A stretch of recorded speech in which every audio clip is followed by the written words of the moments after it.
Good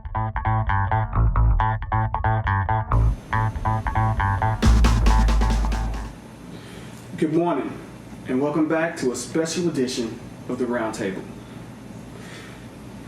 I know I promised you guys that I was going to do a roundtable platform discussing, giving the entire hour to what's going on in Ferguson, Missouri. But I want to give a special first on just my take of some of the things that are going down in Ferguson and in other places where black men are being brutalized by police. Now, the reason why I'm giving this special is I just had a roundtable discussing police brutality and domestic violence. The last brutality that I discussed was Eric Garner getting the chokehold by the police officer in New York City, and he died from his wounds, or from the chokehold, as it were. Today I come to you about another story that's just tearing the country apart. It's on every paper, it's on all the internet, it's everywhere. And that's Mike Brown. Now, I'm coming to you from two perspectives here. I've been talking to a friend of mine that happens to be a police officer, and they have a different opinion upon this, and we don't agree, of course, but it's like I said before, I'm not here to destroy policemen. I'm here to speak from the people. I am one of those who have been harassed by the police, so I know of what I speak. I think sometimes when black people put on that suit, they can forget about the harassment that goes on with our people. I know that some people in the police uniform try to do good, but what I'm saying is I don't see that. I see it sometimes on TV, as I watched Ferguson just the other day, and it showed a little black kid out, and a little white cop, playing around with him, dancing. They were doing dance moves back and forth. That's nice and that's cute, but that kid's little. See, when he gets about 13 and 14 and 15, that same cop might, I'm not saying will, I'm saying might, start looking at him as a target instead of as a child. And that's the problem that we have. This is a systemic issue that's going on in America today, and that's what I would like to talk to you about. So let's get back to Mike Brown first. Let's go ahead and pull up the facts that we know. The facts that we know right now is Mike Brown was shot 6 times. 6 times. A few times in the arm. I think it was 4 times in the arm. And he got shot in the eye and top of the head. Now, from what some of the medical examiners were saying, because some people were saying that he got shot in the head because he reared his head down like this to charge the officer. That was what some people were trying to say, not the medical examiner, but other people who were guessing around why he got shot in the head, top of the head. The medical examiner I saw stated that that's highly unlikely. Number one, he wouldn't have been able to see where he was going. Number two, the way it hit him, the bullet hit him, it seemed more as if he was falling than as if he was charging the officer. But this is speculation. What we do know is that Mike Brown was shot 6 times, 3 or 4 times in the arm, 1 in the eye, and 1 in the head. Now, from reports of witnesses say that the cop was trying to drag him into the car by his neck, to him pulling away, to him running. The report does show he was not shot in the back. So far, the first autopsy shows he was not shot in the back. But this does not change the fact of what the other witnesses were saying, that he did stop, turn around, put his hands up. Now, from what I understand, when you put your hands up, that's surrender. And he also said, don't shoot, his friend said. Now, to continue shooting, that's called excessive force. To this particular police officer I'm speaking of, that is a friend of mine, that's called excessive force. If I put my hands up, that means I quit. That means give up. So police officers, you can do one or two things. You can come and take that time to cuff me, or you can tell me to get down on the ground, on my belly, or you can call for backup if you think there's too much for you. My cop friend also said that you never know the situation, Lee, unless you're in it. Sometimes you get panicked. What if some guy did that to you and you're just going to pull out and shoot to get that person off you? Your adrenaline is moving and this, that, and the other. Okay, well, I have another answer for that. Policemen are taught things that people on the street are not taught. You're taught hand-to-hand combat. You're taught to handle these situations, these particular situations. You're taught how to handle these situations. You drill, you drill, you drill, you drill, you drill. We're not taught this on the street. We're not taught how to combat cops. You are taught this. And if all else fails, what else do you have? The ultimate neutralizer. Actually, you have 3. You have a baton, 4, baton, pepper spray, a taser, and a gun. And these Glocks that people carry, I'm sorry, unless a man is on some kind of drug, they'll stop you. I don't see people running into you when you got a Glock pointed at them and you done shot them a couple times. I don't see them keep coming. I don't see that. Maybe I'm wrong, but this is my personal viewpoint and opinions. Now, as I said before, this cop friend of mine was saying that you never know what you're going to do, you panic or whatever. Well, here's the thing. If you're a policeman, if you've been trained and you continue to panic under strain, when you have been taught hand-to-hand combat, maybe you should try another profession. Maybe this profession is not for you. I definitely think that there needs to be more comprehensive training as far as black and white relations and getting to understand the black community more than just assuming that we're targets, because it's just not the case. Okay, now once again, the facts were he was shot 6 times. We know that. The rest are people speculating. I'm glad that the president is bringing in the DOJ, the Department of Justice. I'm glad they're bringing the FBI in. This needs to be done. I'm glad that. I really am. Another problem with this is leadership. We had a fellow on the show, Chad Bumgarner was on the show talking about leadership and things of that nature before. Another problem with this is leadership. I mean, it almost seems that the captain of the police department and the other people, the cops surrounding this issue, was trying to protect the officer. Why would we need to protect you if you did nothing wrong? That's what I don't understand. The Department of Justice told the captain of this police department not to release the videotape. Everybody knows the videotape by now, right? And this is the alleged robbery of Mike Brown stealing something from a store. Now they call it robbery. Shoplifting is what it was. And like I said, we still don't know it was him. Like they said before, that is his likeness. But until we get a confirmed judgment on him, it's alleged. Now, he put out this against the Department of Justice, telling him to put it out. He put it out for what reason we don't know, and then said it has nothing to do with the crime. So what happened in that store had nothing to do with his officer shooting Mike Brown, so why put it out? Well, I'll tell you why he put it out.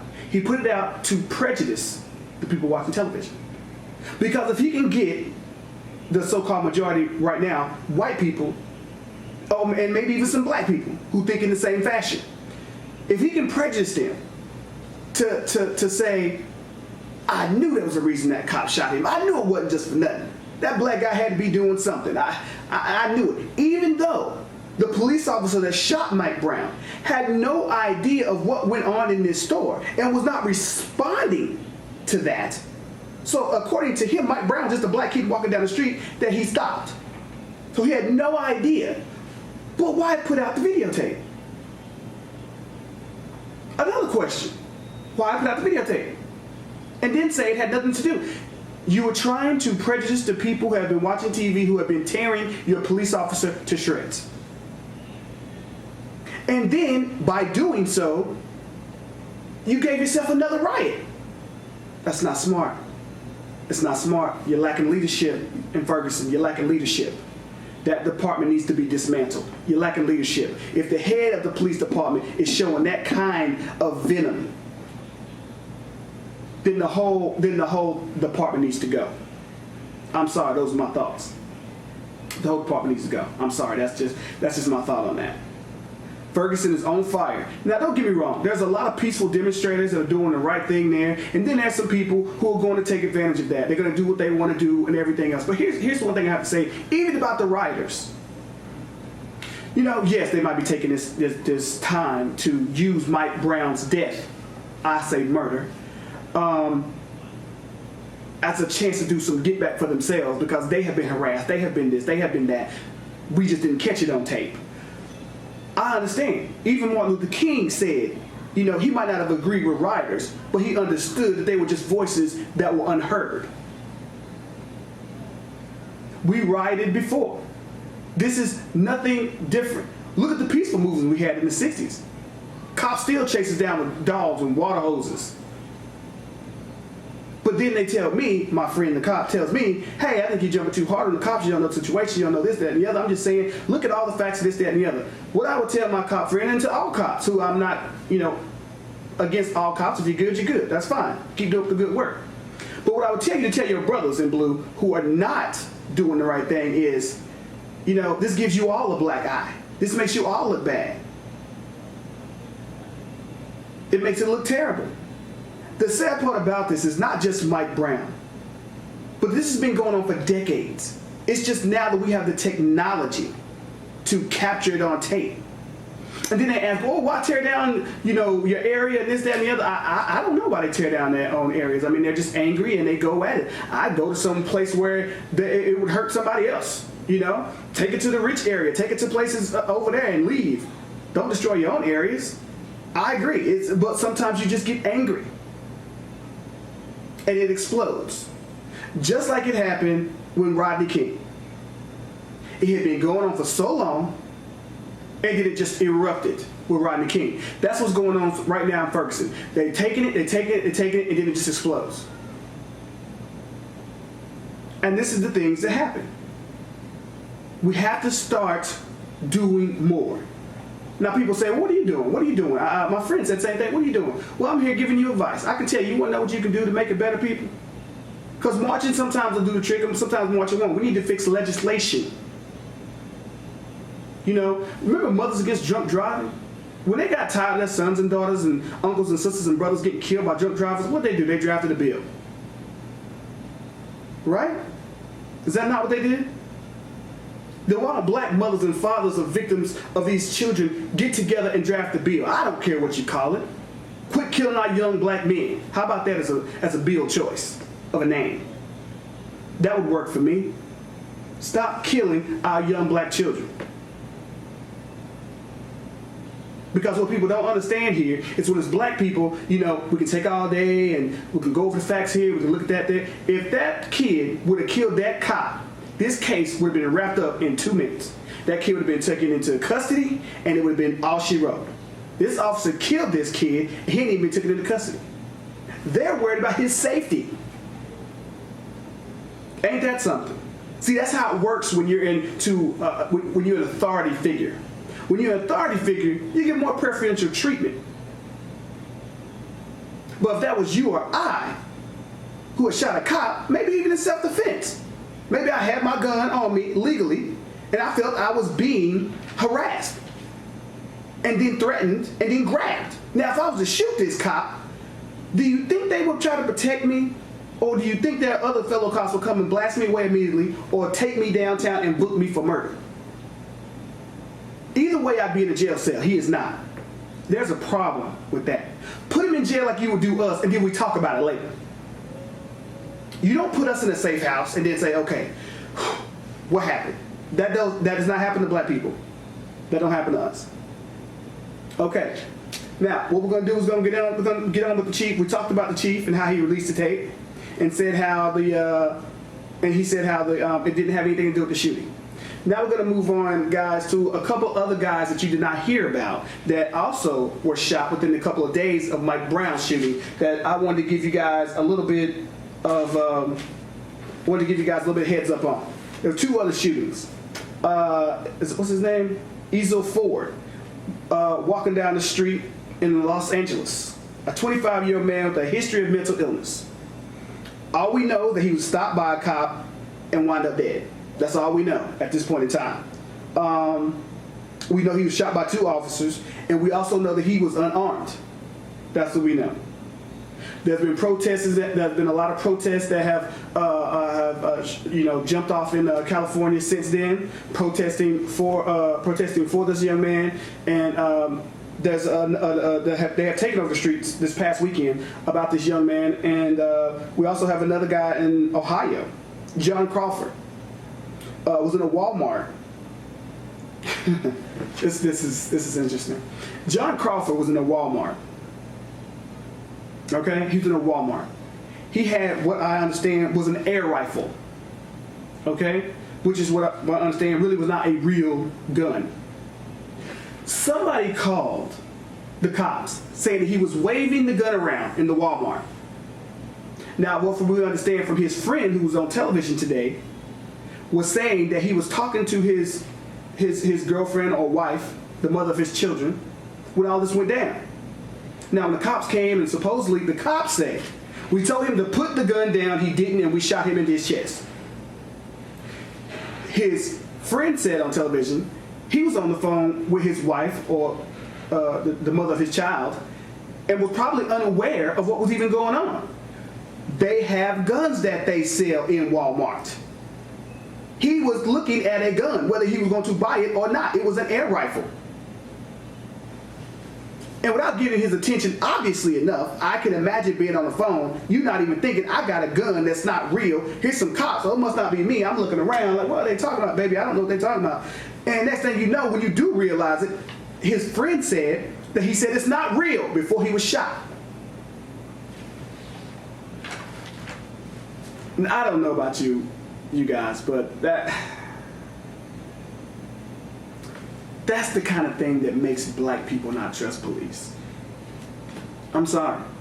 How can you explain this? How are we that much of a threat on a glare that you can just unload on somebody? Or if you don't unload, shoot in the heart and then, I mean, really? I mean, come on. Is that what it's, I mean, I can't even say, is that what it's come to? Because that's what it's always been. It's just becoming so more reported now that people are going to have no choice but to stand up. And I encourage you black folks to stand up. Now, this is not a racial thing as far as I'm concerned against white people. This has to do with dirty cops and cops who have not been trained correctly. Because I guarantee you, I don't see you going out here killing white kids like that. And the moment you do, hey, mum's the word. I have not seen you out here killing white teenagers like that. I haven't seen you out here killing white men like that. And I'm sure there's white men at the local Walmart with shotguns, not air rifles, but with shotguns, checking them out, loading them up, looking what they look, seeing what they look like. Look down, son. To you, that's probably just, hey, a guy checking out a gun for duck hunting. But the moment you see a black man with an air rifle, he's got to be killing somebody. I will remind you, when you had those killings that went on in the movie theaters and all that other kind of stuff that was getting shot, that was not a black man. That was not a black man. I'm just saying this case of shoot first, shoot now, shoot later, they have got to be retrained. Well, who are you talking about retraining? I'm the victim. I'm the one you're coming out of. I'm the one you're coming after. All right, guys, we're going to take a break, and we're going to come back in a few minutes. We got to go pay some bills. Hi, welcome back to Phoenix 22 Rising Productions Update. Okay, guys, first I'd just like to say that the roundtable, the first initial episode, has gone great. It's been very well received, and I just like to say I appreciate all you guys that have shown me love, shown me support. It's going really well, and we have another coming out for you right now. I'm gonna do a personal special on Michael Brown and what's going on in Ferguson, Missouri, and then we're gonna do a roundtable panel about Ferguson, Missouri, and get a little bit of feel from what everybody, a different standpoint from where everybody stands. I think you guys are gonna love it. But I like the support that you guys have been showing us here at the Phoenix 22 Rising Production Studios. So I just like to say thank you on that. Also, a couple updates. What Might Have Been is going to be re-released. We're having it go to some film festivals in California.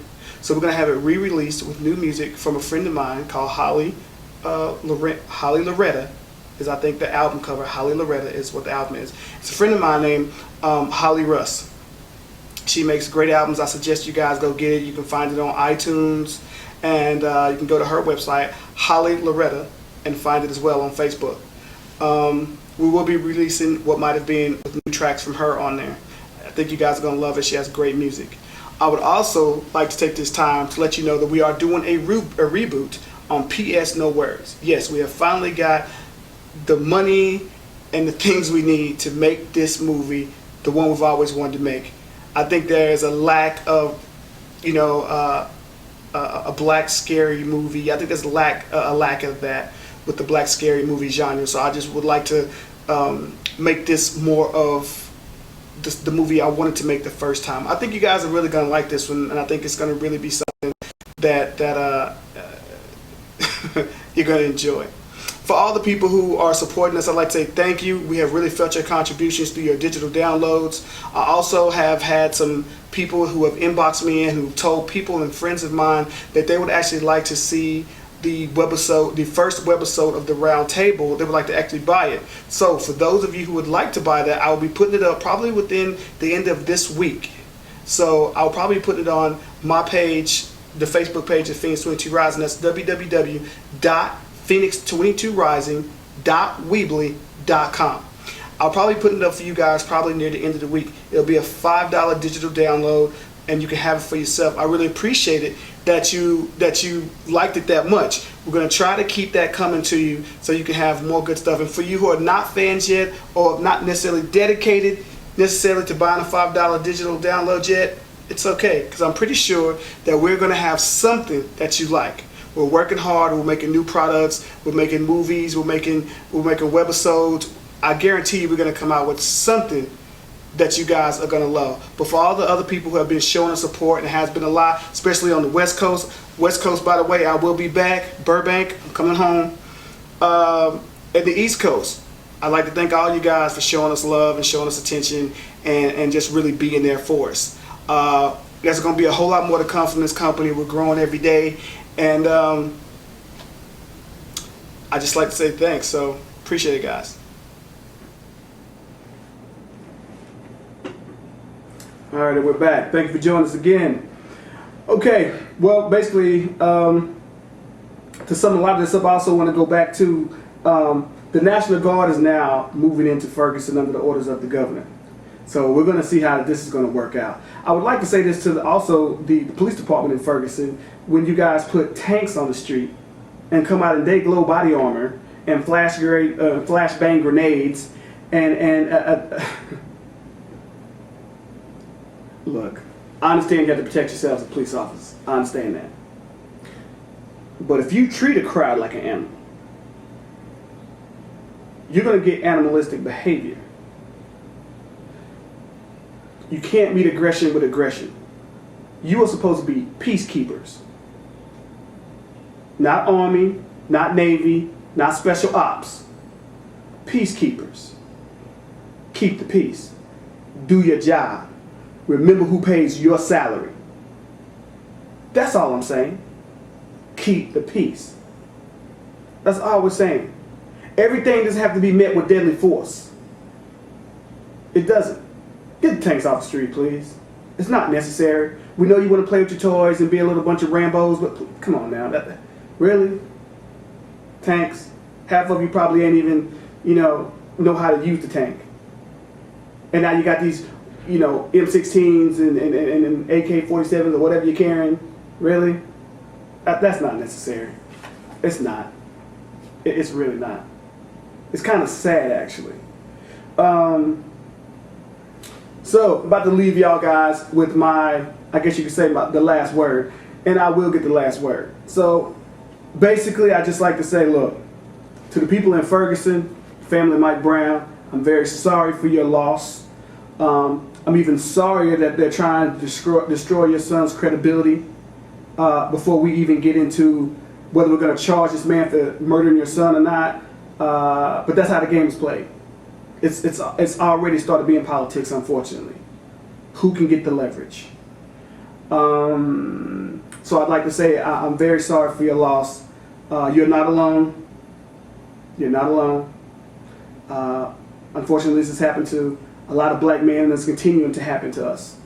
But like I said, though, I think legislation is the best way to go. I think we need to start forming bills. I think we need to make police departments around the U.S.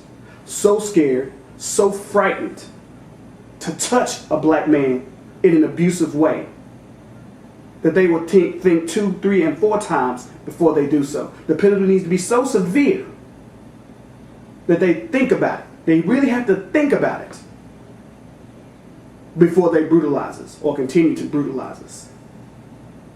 Because God knows if you touch a dog in this country or any other animal, you're going to jail for 10 to 15, no argument. ASPCA, PETA, yeah, we need to get some real-time people in here. Ferguson should not be looking like Israel or some battlefield in Iraq. That's ridiculous. It's sad, actually. We go all over the world telling people and removing dictators and telling them, hey, you can't do this to your people, and we're doing it right here at home. We've been doing it right here at home. We've been doing it here for decades.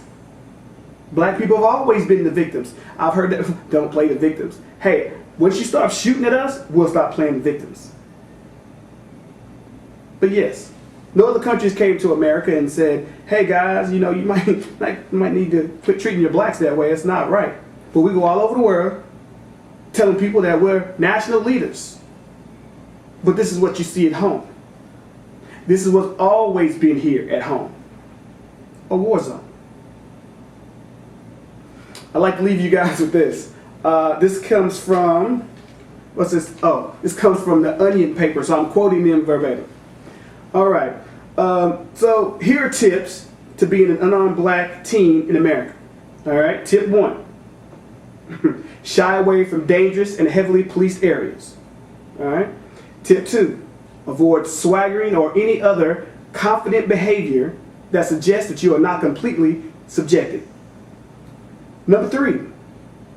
Be sure not to pick up any object that could be perceived by a police officer as a firearm, such as a firearm, cell phone, food, or any item. Number 4, explain in clear logical terms that you do not enjoy being shot and would prefer that it not happen. Number 5, don't let society stereotype you as a pretty normal criminal. Remember that you can be seen as so much more. From the armed robber suspect to a rape suspect to a murder suspect. Number 6, try to see it from the police's point of view. You may be unarmed, but you're still black. Okay, number 7, avoid wearing clothes associated with the gang lifestyle. That's very important. Avoid wearing clothes that is associated with the gang lifestyle, such as shirts and pants. Number 8, revel in the fact that by simply existing, you exert a threatening presence over the nation's police force. Very important. And number 9, final and last, be as polite and as straightforward as possible when police officers are kicking the shit out of you. All right, thank you. That's my show for the day. You can find me on Facebook. You can get me at Twitter, at Bumgarner, or you can get me at Phoenix 22 Rising. You can also get me on YouTube. All these things will be presented on you at the bottom of the screen. I'd like to thank you guys for having me for this special. We will be back with a round table special. I will have some panels. I will have people on both sides, and we will have a great show for you. More importantly, we're going to educate you, and we're going to keep doing this thing about Ferguson because I want some change to go on. But I'd like to say thank you for having me, and God bless. Y'all have a good evening.